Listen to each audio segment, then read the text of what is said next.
Jangan lupa like, komen, dan subscribe. Assalamualaikum warahmatullahi wabarakatuh.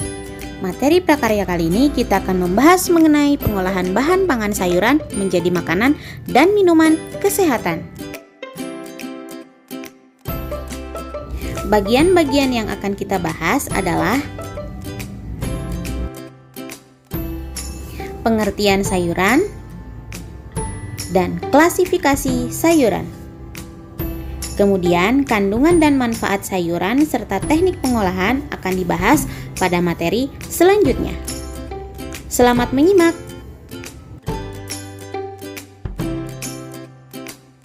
Adakah di antara kalian yang memiliki tanaman sayuran di rumah? Nah, sayuran adalah bagian vegetatif dari tumbuhan yang dapat dimakan baik secara segar maupun melalui pengolahan dengan cara dimasak. Klasifikasi sayuran dapat ditinjau berdasarkan bagian tanaman yang dapat dimakan dan pigmen yang dikandung.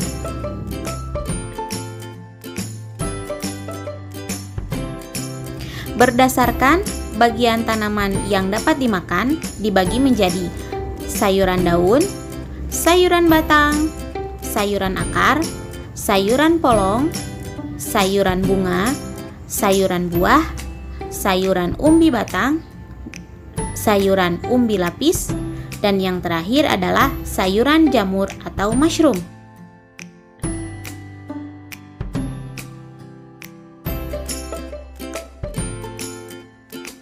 Selanjutnya berdasarkan pigmen yang dikandung dibagi menjadi sayuran berwarna hijau, sayuran berwarna ungu, dan klasifikasi sayuran berwarna merah atau biru. Yang terakhir adalah warna kuning atau oranye pada sayuran.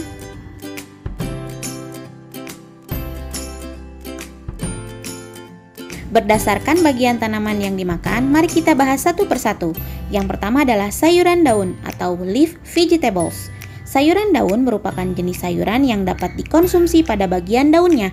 Sayuran daun dengan kualitas bagus adalah jika bagian daunnya utuh, tidak berlubang, dan tidak busuk, serta batang dan daun berwarna segar. Mari kita simak contoh-contoh untuk sayuran daun. Bayam, kangkung, sawi, kubis, kemangi, melinjo, singkong, pakcoy, pok-pohan, dan selada. Selanjutnya adalah sayuran batang, stem vegetables. Sayuran batang yang dimanfaatkan adalah bagian batang dari tumbuhan yang terdiri dari buku dan ruas. Buku merupakan tempat menempelnya daun. Memilih sayuran batang yang baik biasanya batang yang masih muda, berwarna cerah, muda, dan bersih serta tidak busuk. Mari kita simak contoh-contoh untuk sayuran batang.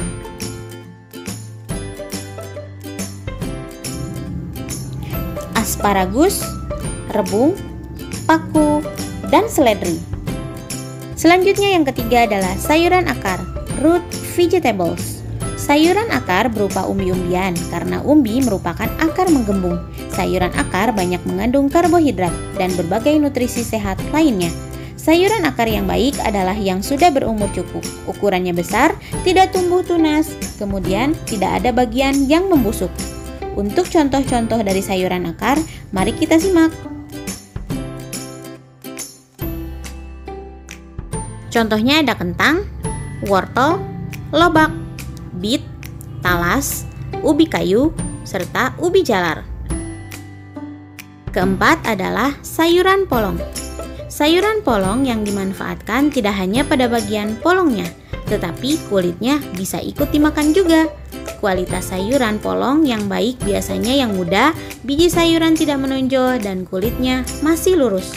Warna buah terlihat segar dan tidak ada bagian yang rusak. Contohnya untuk sayuran polong, mari kita simak.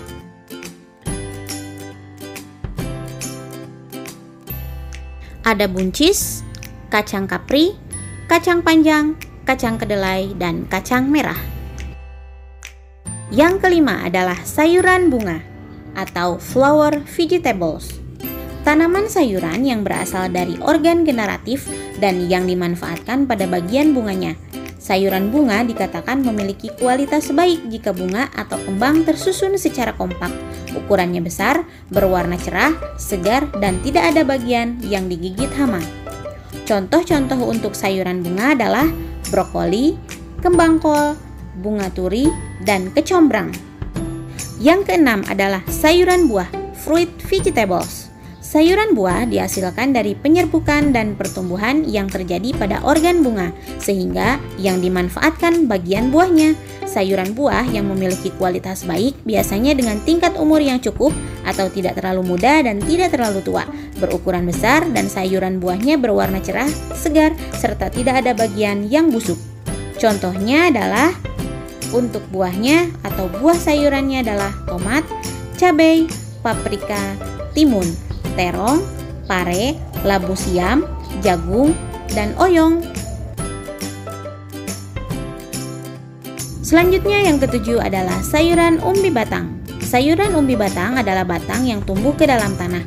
Ujung batang membengkak membentuk umbi karena penimbunan makanan. Pada permukaan tanaman, umbi batang terdapat daun yang berubah menjadi sisik dan pada ketiak sisik terdapat mata tunas sebagai calon tumbuhan baru. Dalam memilih umbi batang yang baik adalah sayuran umbi yang sudah cukup umur, berukuran besar, tidak tumbuh tunas dan bagian luar tidak ada yang busuk. Contohnya untuk sayuran umbi batang adalah singkong, talas, umbi jalar, gadung, gambili, dan bit. Yang kedelapan adalah sayuran umbi lapis atau bulb vegetables. Sayuran umbi lapis, sayuran yang tumbuh di bawah permukaan tanah dan menghasilkan lapisan umbi tebal, rimbun, sudah berumur cukup, dan menembak di atas tanah. Untuk contoh-contoh sayuran umbi lapis adalah bawang merah, bawang putih, bawang bombay, daun bawang, dan adas. Selanjutnya yang terakhir adalah sayuran jamur atau mushroom.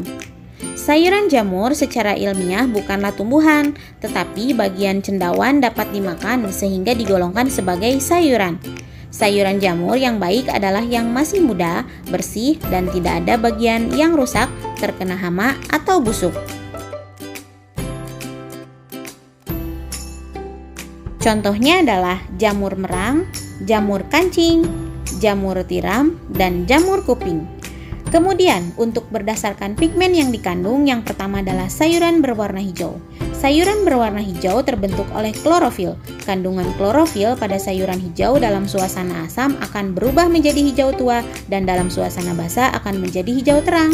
Sayuran hijau kaya akan karotenoid yang dapat mengatasi radikal bebas, mengandung berbagai vitamin yaitu A, C, dan K yang bermanfaat bagi pembekuan darah dan pembentukan tulang. Selanjutnya yang kedua adalah sayuran berwarna ungu. Sayuran berwarna ungu seperti terong, bawang, bayam ungu, dan paprika ungu mengandung vitamin A dan kalsium yang tinggi. Sayuran berwarna ungu juga mengandung antosianin, resveratrol, dan asam elagik yang bisa menangkap radikal bebas dan mencegah terserang penyakit kanker, diabetes, dan serangan jantung.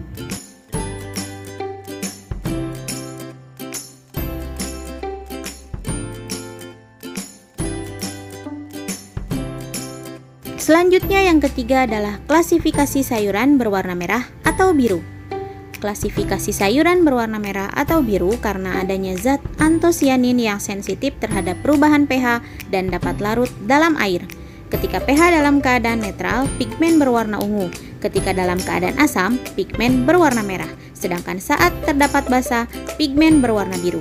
Contoh sayuran yang berwarna merah atau biru yaitu kubis merah, bit, tomat, dan cabai.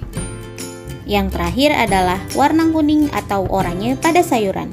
Warna kuning atau oranye pada sayuran berasal dari kandungan beta dan alfa karotin yang tidak akan berubah dengan pengolahan atau pH. Zat tersebut dapat berfungsi sebagai penghambat proses penuaan sel-sel dalam tubuh, membantu meremajakan sel-sel tubuh, dan memberikan sistem kekebalan agar tidak mudah sering terserang penyakit. Sayuran berwarna kuning atau oranye adalah ubi jalar, wortel, biji melinjo. Ini adalah salah satu contoh dari klasifikasi sayuran berdasarkan pigmen yang dikandung. Terima kasih dan sampai jumpa pada materi selanjutnya.